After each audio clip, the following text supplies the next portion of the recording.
devant micro à la contester. Là, on encourager viens à remonter dans le bambata. Là, on encourager pena. Donc vie à mon pena quand on est chroniquer, c'était à poser des questions pour ça, bêter mbata, c'est clair. C'est pour ça que chroniquer, c'était dans mon micro, dans la caméra ça. Ah, on a évité pour me passer ça combo. Pour me passer ça combo. Ba peut-être on va pas quelque bala banga ba, on la bango. Donc vie à côté la pena perpétuer pena ndumba bois de poser une question dans micro, donc la chroniquer, ta chroniquer, tu kana pas pour là, il y a pas pour lui. Lisa, tout le monde a passé dans le boulot. Tout le monde qui est devant le micro comme ça, elle n'est plus chroniqueuse. Il y a beaucoup de gens qui ont été en train de moi. Vous êtes en train de me Nathalie Angote, elle me dit que je peux être mal posé, elle me dit que je peux être chroniqueuse, elle ne pas parce que Lisa devant vie, quelle que soit la question que vous posez à Roberto Mata. Netinga, à Omekate. À comprendre que oh, à doit reporter à vos hommes. Si vous avez un double, il n'y a pas pour lui. En passant, on a loi à la chroniqueuse, la chroniqueuse et la chroniqueur, on a respecté. Respect sensible. On a besoin de mériter comme moi qui chroniqueur. Lisa. À part Lisa, on va la vendre. Et si lit? Là-bas, mi bali. T'es azati ce qu'on a mon annonce. David Owembe. T'es David Owembe ça l'année masola balabala, la chroniqueur t'es. David Owembe doit un micro, attirer na baba, ça la masolo ya balabala. Kasi mo ko bango masolo ya balabala. Ouais, les conception émission na. T'es abeta kana masolo ya balabala. Et dans la norme nango. Autant la introduction et développement la conclusion. Masolo ya balabala. C'est-à-dire yemo na zu micro na robeta ne masolo ya balabala, abandu ko banaye il faut dans l'esprit. Moi si ba bengani na ndaku mobali. Donc wana adobeta ne masolo ya balabala c'est normal. David Owembe courage makasi na esprit na yo na idéologie na yo ya masolo ya balabala. Sandra Kimpala. Sandra Kimpala ça va, Sandra Kimpala est journaliste de profession. Yo tu n'as pas chroniqueur na ba chroniqueuse. Sandra Kimpala est journaliste. Comment on bongo par rapport à la réalité angola bongo ça la journaliste na so tu n'as pas journaliste na otangira lo ba Sandra Kimpala. Donc quoi? Ya mobali ata moko. Ti sikoyo vraiment na monité. Ti lelo na monate. Ah, ba Kofi MM Pro. Ah te Kofi te. Kofi ta na maison na ye asala na ye. Ba Willindeke. Willindeke on a rolo bango lote sina lo bango kala. Willindeke azaki vena tata na balunda saka ba diamant na ye. Charlie Engarafamento ala memele ba image. Kopo matana ona Charlie amelaka ela. Willindeke abinga mo pela ba oleka na émission. Nde pas comment koleka. Oui, mais ça la peka comment chroniqueur? Te Musalo edo be babo. Il faut valoriser les antivaleurs par rapport au Yamakambo. Ça veut dire que non, on est dans un attendez bien matifère. Il y a un commissaire chroniqueur. Vous dites que vous avez travaillé dans votre singa, à travailler dans votre bien, vous comprenez? Tout le Charlie m'a dit que vous avez bien. Vous avez Charlie dans la famille.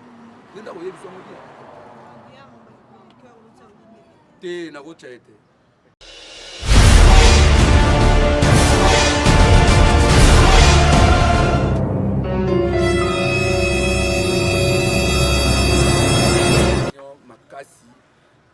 Entourage na ye na ba conseiller na ye yango to luka na Congo to luka te député moko na Congo ayeli biso au moins ça qui ta cher au moins ça comme na 500 te magamba ko sala yango cimetière moko ta na Congo na ba benga yango soki la vie ou la mort soki nécropole soki ne pona ko kunda moto le dans ba $1,500 ba $2,000 cimetière à Pamba donc moto akufa ba jouer na valeur ko leka moi so azana bo moto ko pesa biso bana.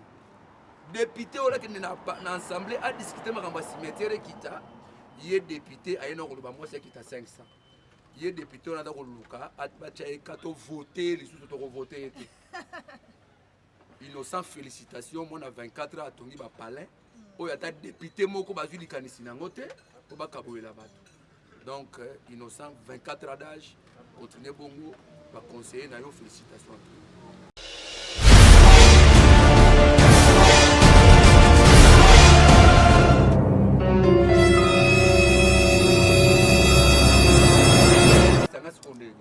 Réunion dans tel bango ba yete notre but non to tika bango na bongo biso tosala sikoyo lisanga comprendre toza ebele na biso na bato ya Congo bazali na yo mpo en tête nango Junior Ntimba bakombo eza reconnu toza ebele na komaîtrise nyonso te roli garçon alataka bachachi boye alataka bien boye kitoko kuna taka bato balobaka bafrançais lokola babino babiso basente ape balobaka bafrançais sente ape fo akota ye balobaka français te kuna soko oyebi français to okota te neti kuna wuli ndenge moya kota ya David oyo nani akapesa oloba français te mais soki alobaka neti soki aya kokota neti wuli ndenge kuna aza na place te kuna faut pas défendre parce que mikolo boya réunion de benga émission de benga boto balinga la te na français bande bandriti suka mikolo boya to tikisa bato misalo bina malembe avant yo leka awa au sein de l'émission na lisa il faut français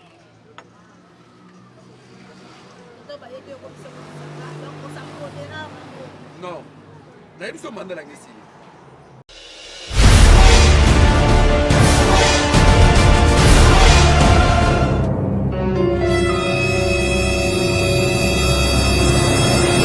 Abonnez-vous massivement sur la chaîne Lisa Queen TV. Bayoka douleur, parole de Binafile. Bébé, on l'a baganiné, on lui a bamone, Soukina Wabie. Lisa Queen TV. Voilà, mesdames et messieurs, bonjour, chers amis de Lisa Queen Télévision. Je vous salue de partout où vous êtes. Et par 9 mois, c'est le 24 jours. Après Grasny, voilà, c'est une première émission. Non, c'est une troisième émission. On a fait 2 émissions avec les filles. Aujourd'hui, je reviens avec pas une nouvelle conception, mais avec une nouvelle émission, un nouveau projet. Je reçois Junior Ntimba qui est devant moi. Na extrême Nangaï, à droite, j'ai Junior Ntimba. Oh, on est fraîchement Kinshasa. Junior a outi Kinshasa.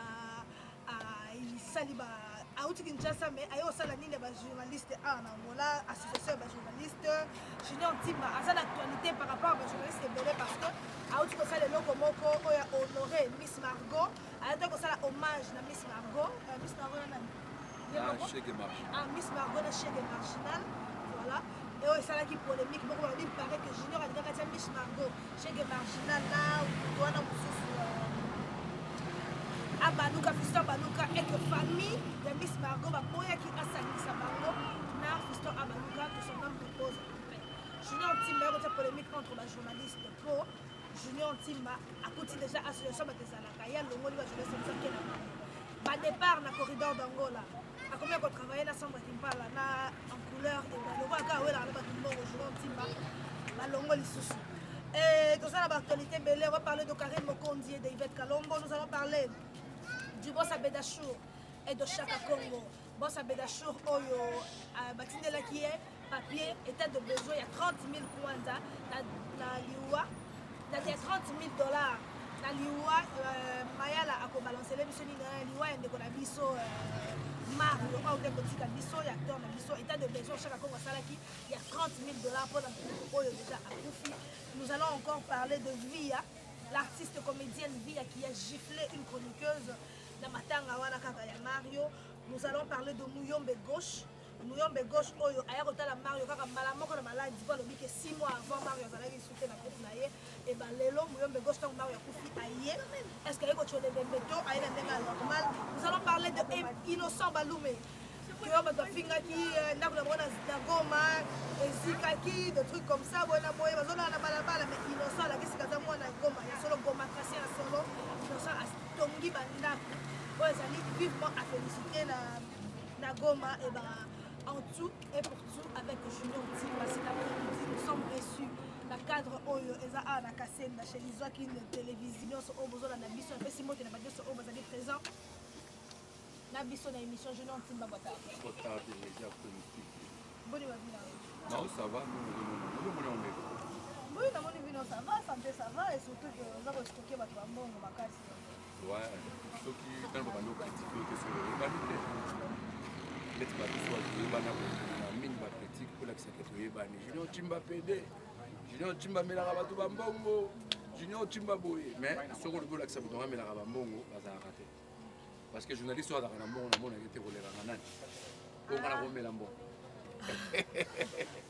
yebitanga je nous à l'art koleka nga ongana komela nani c'est-à-dire azate et na comprendre que ba valeur les qui de on a d'abord toujours petit yo mto utiki chaque Congo asala association za banda kala et d'arbat na matanga to moni comédien pour ça la vraiment entre la comédien na ba chroniqueur to moni comédien oyo Mario auto ko tika biso pe à son âme chaque Congo apesi état de besoin ya matanga ya Mario $30,000 apesi ba ya boss habitation état de besoin qui chaque Congo en collaboration na famille et chaque Congo est mort chaque Congo en collaboration avec la famille, on est au moins $30,000. Et tout le n'a pas fait, on a fait signature à la famille, et on a signature à la famille. C'est-à-dire que mon artiste et comédien à Koufi, on est au moins $30,000. Voilà, et chaque Congo, on a il y a des artistes sans à danger, quelque chose comme ça. Il y a beaucoup de choses à suivre. Ah, je peux me voir comme d'artiste énorme. Pour qu'à des débats qui n'en est. Mais $30,000 c'est pas bon, on va c'est l'état des besoins là-bas. On va voir qu'il faut à $30,000. Donc, je suis trop négatif parce que on va détailler. C'est que détail on est par rapport à la totalité de la famille. La famille en association à chaque fois on va donner un débat lié à mon tout parce que vous avez maladie. Les gens sont vivants $30,000 mais tant à Koufi $30,000 pour la reprendre avec honneur, moi je pense que c'est exagéré. Oui, ils ont exagéré parce que tant que tu as maladie, c'est qui démarche mais n'est pas Koufi. Balingi scuba condamné en air. Tout ça, il est tout dit. 30,000 wana, so basala les gars à 5,000, 25,000 € de la banque ici, quand vous avez d'abord. Nous tout dans Congo, il y a pas seulement Babassal, il y a pas d'artistes, je crois, ministère il y a. Ministère la banque, ministère de il y a culture, Europe ça va en place à rouler là déjà vous avez gratuit. Nous tout côté dans les détails, on nous montre qu'on va famille. Donc il y a des peut-être ceux qui avaient d'achat peut-être $30,000, je ne sais pas. Pour s'adresser à qui n'a pas d'achat ba commis. T'as des besoins parce qu'il n'a pas d'achat après ça va $30,000. Est-ce qu'après c'est pas des conventions? Lobby basala qui n'a pas sa bête, na la rebalancer les photos. Chaque Congo na moisi, famille zala qui te met moisi ya defa. Na chaque Congo zala qui wana bazi enveloppe pour biso c'était chez zali combien d'enveloppe on a eu na dollar pour zali nomé. To éviter ceux qui bossent sa bête d'hommes qui souffrent de l'obésité financière. Et donc on a King Sego parce que bureau budget bima qui peut être $30,000. Donc ce que bima qui moins $30,000. Mais je il a posé question moi ça pas inquiété. Mais pourquoi le choix est porté sur le boss sa bête?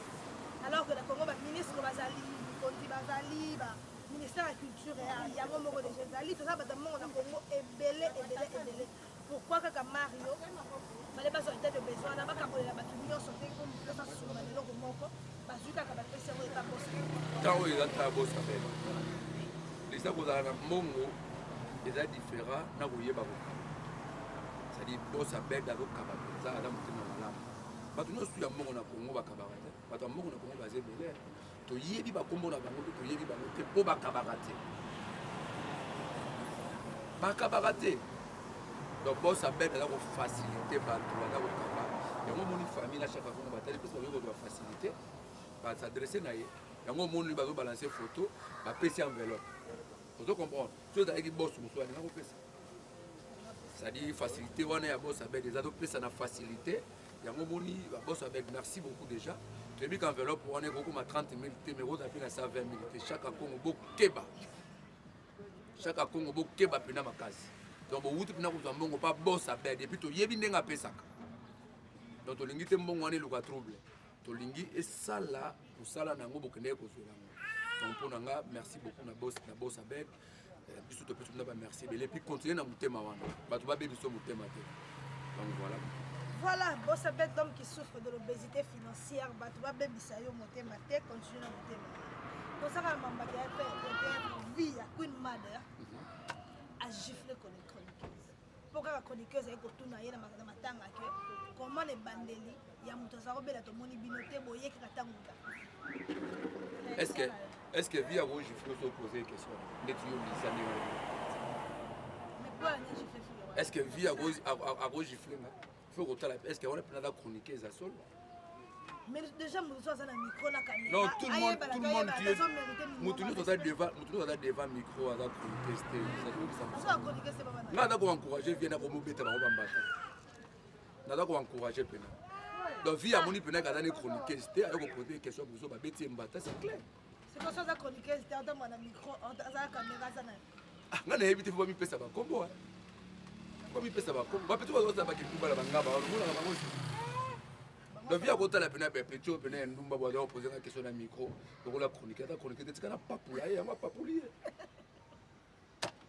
Lisa tomona mpasi na boulot oyo tout le monde qui est devant micro comme ça, elle n'est plus chroniqueuse. Vie, il y a beaucoup de gens qui ont été en bambata de moi. Vous êtes en bambata. Nathalie Angote, elle me dit que je peux être mal posée, elle me dit que vie, il y a des chroniqueuses, il y a pas pour parce que na yo Lisa yo devant vie, il y a pour quelle que soit question que vous avez comme ça. Netinga, au mekate. A comment que o adoya ko potanga bozomba. Tika zo yango ya double. Yango ba papuli. En passant, Julien, on a l'on a ma chroniqueuse, ma chroniqueuse, ma chroniqueur, on a respecté. Respect sensible. Oh, on a besoin de mériter comme moi, on a qui chroniqueur. Lisa. À part Lisa, on va la vendre. Et si lit? Là-bas, mi bali. T'es azati ce qu'on a mon annonce. David et Wemba. T'es David et Wemba ça l'année masola balabala, la chroniqueur t'es. David et Wemba doit un micro, à tenir na baba, tout ça la masolo ya balabala. Kasi mo kaloba ngot masolo ya balabala. Ouais, les conception et émission na. Te abeta kane masolo ya balabala. Et dans la norme nango. Otala que introduction et développement la conclusion. Masolo ya balabala. C'est-à-dire yemo na zu micro abandi kobeta ne masolo ya balabala, abandi ko banaye il faut dans l'esprit. Moi si ba bengani na ndaku mobali. Donc wana adobeta ne masolo ya balabala c'est normal. David Ewembe courage makasi na esprit na yo na idéologie na yo ya masolo balabala. Sandra Kimpala. Sandra Kimpala ça va, Sandra Kimpala est journaliste de profession.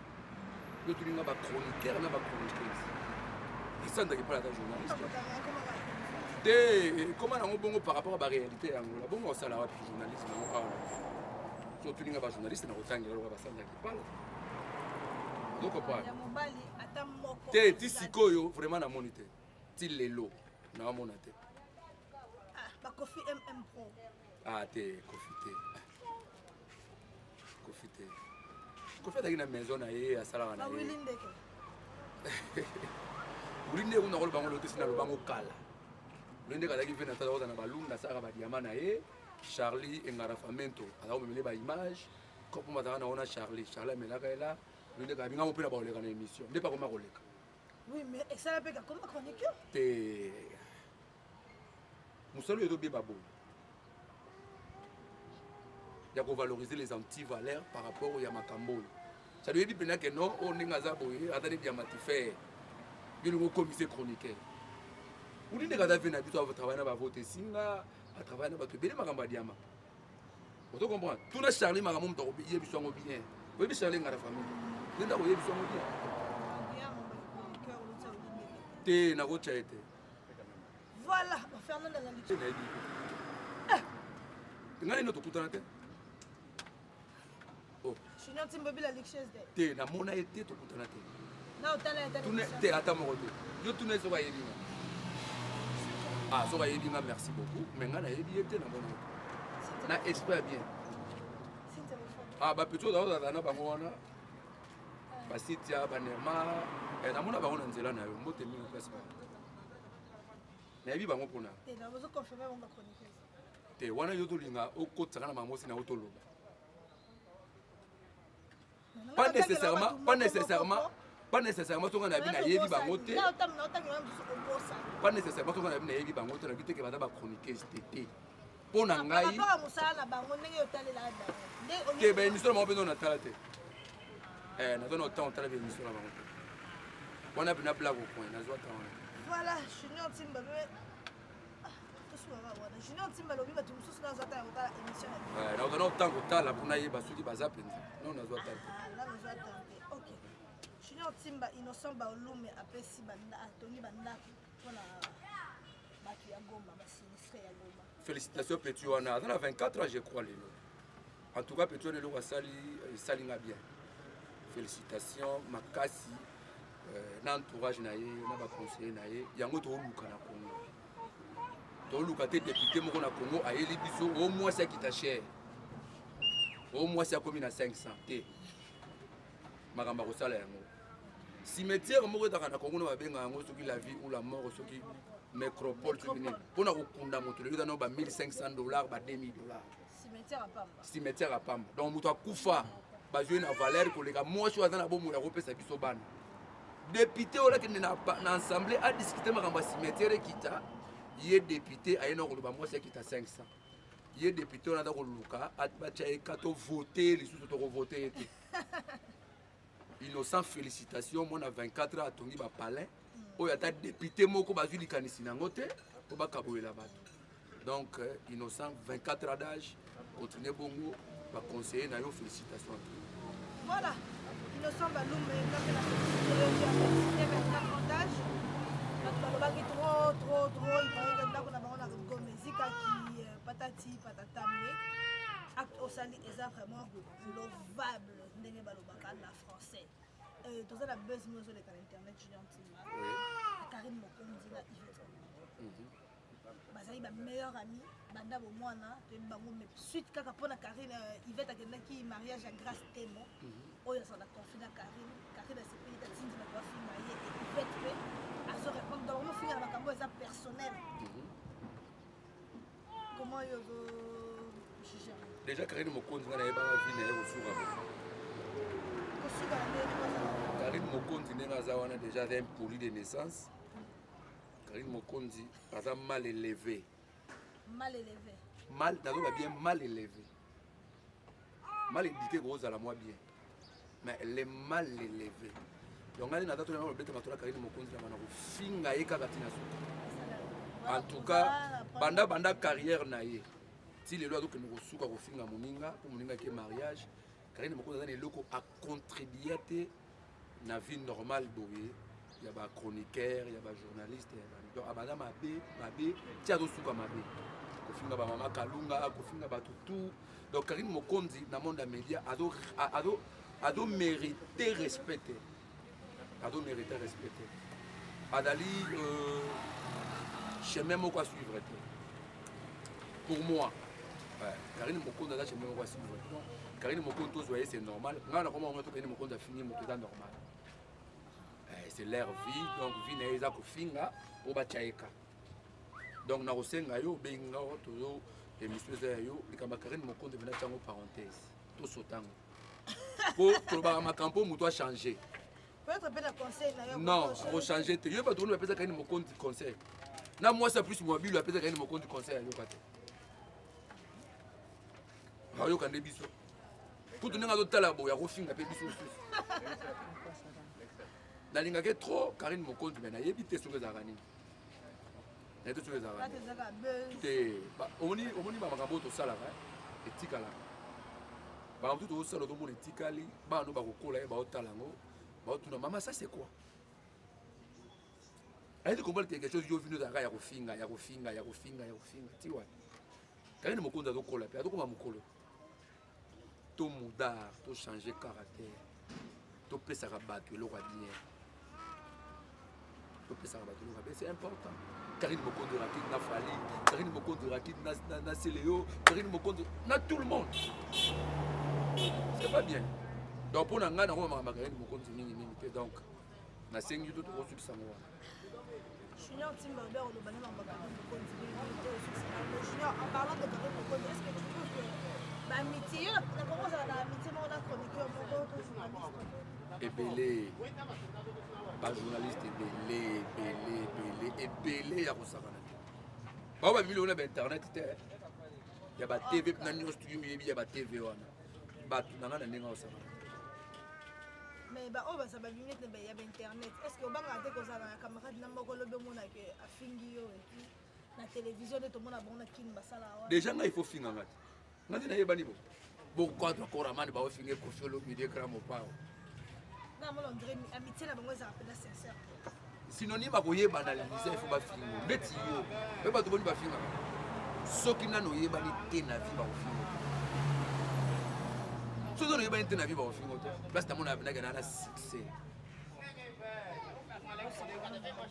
Donc il faut pas finir ngai on a senti oh tu peux finir ngai tamula inga on peut na rose et la tête nini ba finir ngai na moi quoi succès ngai ça nini ndeti mikolo kofi na yebi tu ya okata ngo azoko sala makambo trop kofi MM Pro mala kokata azoko sala makambo trop maintenant na liko sa charger na yete na zo de la kosebele ay na ko sa charger yemo wa yebi na olo bango na mte ko na ko contrôler ngo nana bato yebi sanga nana non yoki on a connecté et on le quoi moi bari mère le quoi bani non parce qu'on a kuta na ngo yemo kwa lobby je crois na Brésil là moi si na mwana so li bala ne panza ni kenga makambo yazo loba makambo yazo loba so na yoki pena ke za ndengo wana ndenge yazo loba ayeba kana Brésil na moi si na mwana moi je comprends ngada mais surtout que pour la kitoko kutu ngabi tumba domaine na ngai ngabi tumba kutu ne domaine na ngai zane longo na banga atelo kwa bitu maya la partie au kata partie au kata ngote donc Kofi soko yoki fotuna moto to lingo banda wana azaka bien te babenga nga junior timba international du esprit supérieur tout la din tout le tal na longo la chapeau pour mona ngabi ala ko intimider ote donc benga tuna ou bien suka wana Madame Naoyoka, ce qui est à mon le bango, l'Italien. Tout n'a pas jeté, mais. Voilà. Kofi un pro de la part de Junior Team, Mambazo, la seule aïe de le bango, basta. La limite de Kofi d'Arolo, Kofi a zappé la moutabia. Et ça l'a été, ce que ça l'a été, c'est ça. Par exemple, de Bilobé, Bakomole, Banakon, Makamoyo, existe. Junior Team, au sein de l'association, il y a un journaliste en Angola. Okuti association batuyo obotoli yango okomisi yango ya yo okomi ko organiser un événement pour organiser bato. Qu'est-ce qui s'est passé dans l'association? Comment on a comme ni oyo obotoli bato. Association presse lisanga o ngana yebi yango. Association presse ça. Obito to sali ezana ba journaliste solo parce que yo poza déjà on na kati ngamo on a koti on a canal déjà lelo koti robo ya te pour na zana banda na okala depuis 2010 nous avons noté lelo. Les harmonies angolais dans la vérité. Angolais faut dans la sincérité. Puis dans la vérité. Les gens ont l'équivoque pour nous obéir ça batu bambon rien. Famille Miss Margot, na famille Chege marginal, na marambo tout sali, ba PC ata incaté. Première chose. Deuxième chose, organisation na to sali wana. Na benaki ba journaliste matoyi, ba senga ata mutu moko mbongo. Donc ezana mutu moto ayo ni bitu na organisation wana, na pire ata 550. Et puis association tout ça il y a des journalistes tout sangana wana pour tout ça l'association wana et d'aller contribution na biso na oyo nga président na bakisaki tout ça lima biso moko ba journaliste souci na biso moko ya romona mbisi marwa za bien na bato chèque marjane mutu nyoso to aliaka mbongo le 1er août tout ça l'hommage malgré ba francophone tout ba sepela rango biso doit mingi na communauté congolaise tout ça là au tika la rotambola to ba que non lettre mo basena ki ya po kutu secrétaire Roli na pesi mbota passa tanga sala ki lona akomi ba apoyo na silika mabe na bi kende kolongola ba apoyo wana kende kolongola ba apoyo to wana ngo besoin donc avec organisation na biso koloba ke to sali na kuti association na changer en forme eza lokuta moi j'étais chez moi à la maison David et Wembe, na Carlos, babenganga. Na lo balikambo tokuta. Tokuta na pona nini? Association na bangwana esala maka tango journaliste ba kufaka na mabord. Était to kombo na nani? Kufaka na mabord au pas son âme. Voilà. Moi j'étais à Kinshasa, Marlène. Moi j'étais à Kinshasa. Asali makambo na bangwana ndenge basala ki wana tipi ba yo ko doit idée que to ça l'association. Ngana zalaki te. Et va continuer l'association na bango bambongo basengaka bato na ba contribution bazwaka entre bango bamelana bambongo entre bango na bato bazwa bambongo et comment na destination te entre bango il y a des journalistes oyo azwa mbongo ba komisa ba David oyo mutala basi bambongo akomisa te je ne suis pas ici pour citer les noms mais muto yebisanga makambo na David oyo yango vie par rapport ya valeur oyo zalaka nango to lingi to cha ordre na makambo to nekaki ulindeki azama makambo lokola mwana mukiro David et Wembe mutazo yebisanga. Ocha ordre na makambo. Vie yo trop de boule, ocha ordre. Ngai David na Carlos. il n'y a pas de problème. Nous sommes ordre, tu as ordre. Tu solo li yango esili, ngana bimina voyager na ngai sou. Tant na eroya. Un jour na la libre Carlos Abenga. Vie fallait tout na kimbango wana kabalo. Vie fallait tout na kimbango wana, komoni idée wana to pesa ka wana, idée to baki hôtel association on photo solo là. David a informé, oui David a informé. Voilà donc na koti na mona kimbango. Na bengi David Wembe oui. David a dit non, il a passé là où il a pas ya. Ah. Donc voici na komaki na kota. Na kota banundi, na koti ba bataki bele. Maya la pazaki. Maya la pazaki. Et donc maman veut le ba oyo. Il faut vérifier donc la réalité. Ya ko sa moto. Na koti na mona ba fandi. Non ni mutoro malo. Ngana fa ina kana ntanga. Donc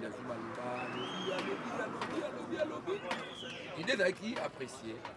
Tout d'ailleurs au Kabouana, il faut tout d'abord mon corps. Au bout de tout ça, vous allez au Valère, vous allez dans Valère, vous allez dans Boka. Les ans à comment va finir tout ça bien. Là dans ma formation, on a télé 50 pages à Marie Passamba. J'ai des documents ici, j'ai gros mon nom. À finir à tout ça. Mon équipe dans mes avis, tout ça. Bon, nous avons tout ça la comité moko provisoire. Oui, comme m'a dit ça. Token.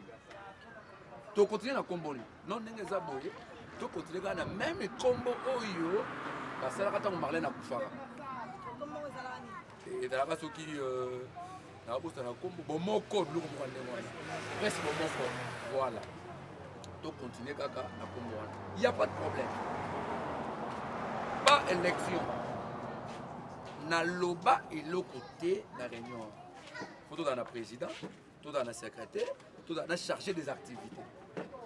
Élection, tu vas tirer combo, tu vas tirer combo. Ngai va voter, nga ko voter.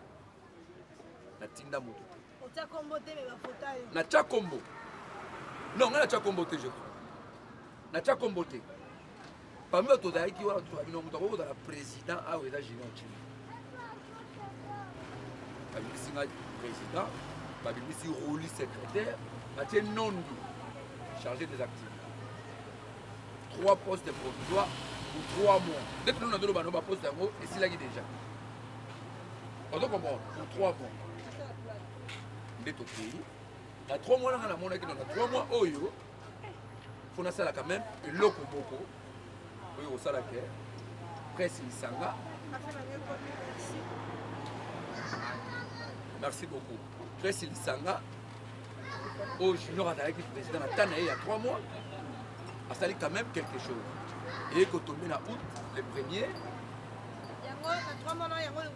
voilà, il y a Miss Margot, la chèque marginal. Vous comprenez pas? Donc, tant qu'on va voter un président, on a, et le cas de polémique. Ma polémique, maman, je ne sais pas. Et tout le cas polémique, c'est pas dans le Brésil. Et tout le cas polémique, pas David. Et tout le cas polémique. Kofi ko? Bango mutu babenga ki bote junior président pour na nini? Oh. Na landa bango te, na réponda pe bango te. So na le bien mo le leka parce que 3 mois na ngango ba pesa nga président et sili na. Et Céline Nango, on a besoin comme président. Aïe. De presse Bomoko à presse Lisanga et ça la voilà. Dans la presse Bomoko, tu continues à combo. Après que tu as un président, la polémique est bannie. La Kaboli presse Bomoko, on a presse Lisanga. Polémique, tu as une réunion en été, parce que la réunion dans le quartier des Noirs. Tu as une banque, tu as une réunion comme le quoi critique. Quartier des Noirs. Bakimbangu, bakoto za to ba réunion au quartier des Noirs. Quand ba David, quand ça ba réunion kotoyo, ba casquette, ba polémique yohan. Et comment que tu as niveau mon boye, nous ne pouvons éviter problème. Tu que nous ça la réunion na casquette, dans tel mot na casquette là, je crois oui. Na fly, c'est du fly. Et dans ma publicité, tout ça là pour rien fly, on va peut-être sur le route. Tout ça la réunion dans tel là. Ngada kana ki, ba salir. Même Batouana, Bayaka. Même Basali, la place est le Bango Bayate. Vous comprenez? Bango Batouafil Bayakate. Vous comprenez? Non, mais la nangata maille parce que baplacer dans on a bon on comprend voilà donc yeko sala ke bayete na kombi ndenge na kombi wana ndenge tosali makambo chèque marginal tosali makambo ya Miss na osali makambo chèque marginal ngai ba wala esaka bomoko to lisanga to koma kina place lisanga ndenge ni to koma lisanga sikondenge eto ye réunion na hôtel wana casquette bango bayete peut-être bi non to tika bango na bomoko na bango bino tosala sikoyo lisanga comprendre toza ebele na biso na bato ya Congo bazali na yo pozala en tête nango Junior Ntimba bato bakombo eza reconnu toza ebele na komaîtriser nos te roli garçon mo alataka bachachi oyo alataka bien boyo kitoko kuna taka bato balobaka bafrançais lokola babino babiso basente mpe balobaka bafrançais sente mpe fo akota ye balobaka français te kuna soko oyebi français to okota te ndeti kuna wuli ndenge moya kota ya David oyo nalo pesa oloba français mais soka lobaka ne soka ya kokota ndeti wuli ndenge kuna za na place oh kuna faut ba ko défendre parce que mikolo ya réunion de benga émission de benga boto balinga la te na français bande bandriti suka mikolo ya to tikisa bato misalo bina malembe avant yo leka awa au sein de l'émission na il faut français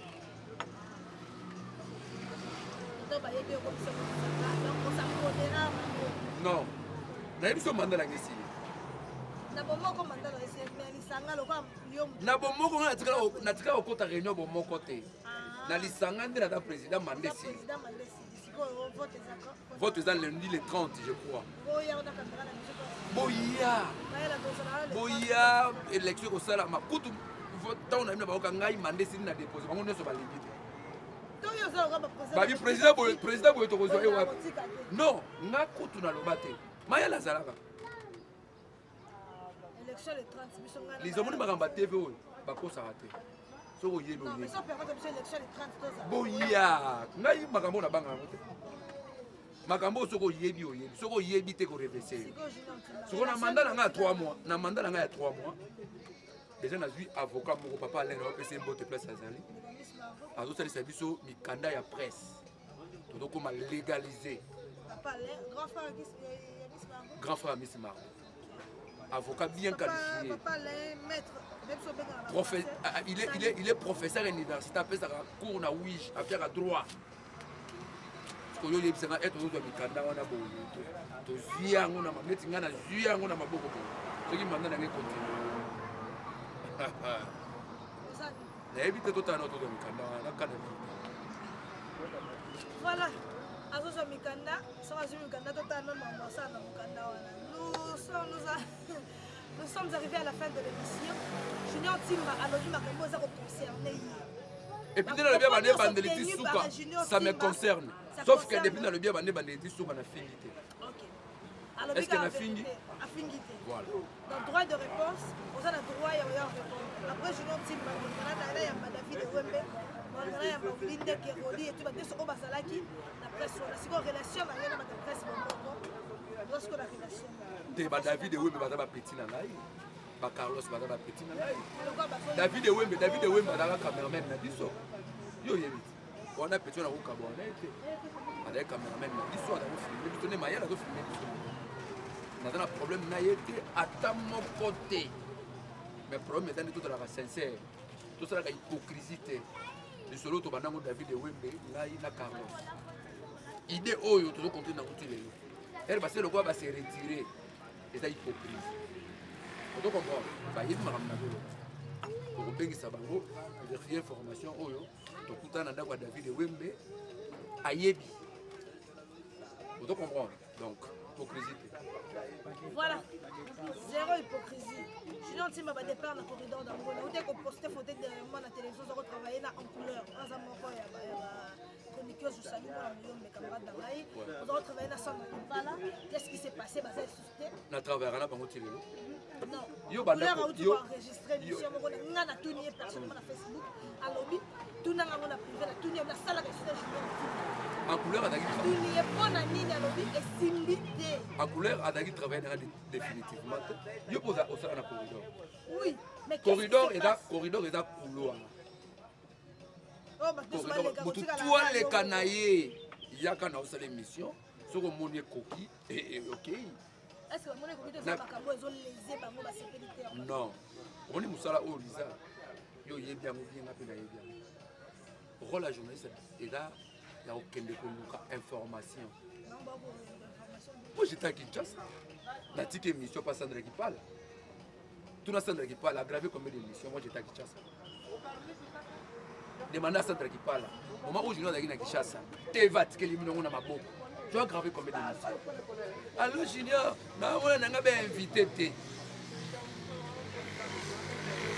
en couleur dans l'excès na TV pendant 2 mois tout en couleur avec tout ça na Junior Timbate tout en couleur yo ndo ça na Junior le na TV pendant 2 mois oyata na invité ya ndako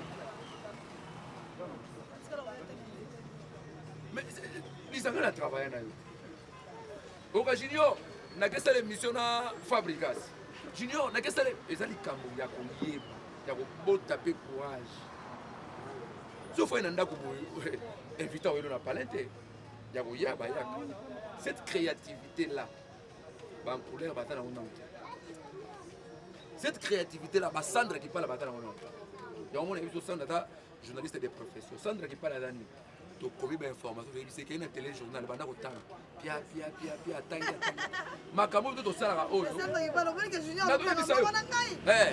apo kana ete no no mawa oza wapi Sandra ko kana makambo na esprit ya bien voilà en couleur na noyata na invité ya ndambo azo travailler na ngate na nini na corridor mais aza na groupe théâtral corridor te benate azo de chaque samedi azo de chaque dimanche kaso le pédagogue corridor ah bah quand on travaille kana y était totalement elle est avec moi non l'artiste est autonome elle est aussi libre de faire ce qu'elle veut mais quand l'artiste est-ce qu'il y a une chose là ngai tuna bato wana bino ko koka Junior na tika musana na ko ngeba komisa nga privé na privé donc on a komisa mutu privé na ngati olingi to travailler olingi te en couleur le soko azui marché abina zui mutu moko boya ligolo kana TV na sala naye yaka na mbongo akoleka on est à corridor d'angola c'est pour tout le monde c'est pour tout le monde et dans la Cynthia lelo ya mbi mutu mwana ngana kana TV elle doit passer donc corridor na sala on a ba philosophie wana et dans la Nermar nani beaucoup c'est là ba mona ba bien Nermar ou dans la Cynthia wana ah bakabona pe ndenge bo kabona ba donc voilà donc li ko loba ata bango soki ba su ba invité donc ba ko lekana ba Nermar ba Cynthia ba tutu OK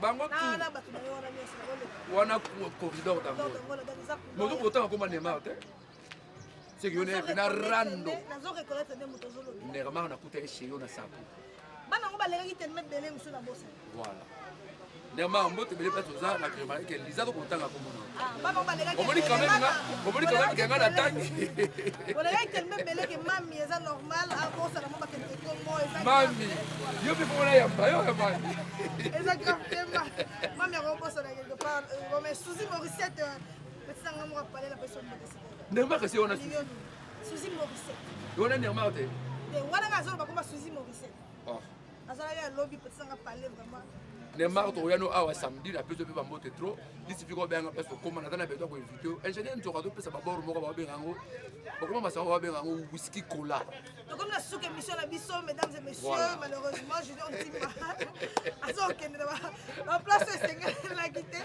voilà l'émission Sili au côté émission on la mbote te na pesa mbote na pesa mbote na Nina la perle maman na Kadija na pesa mbote na ingénieur nzoko na pesa mbote na makolo na pesi mbote na pesa suna Nermar na pesa sumbote andora libanga msukata ciao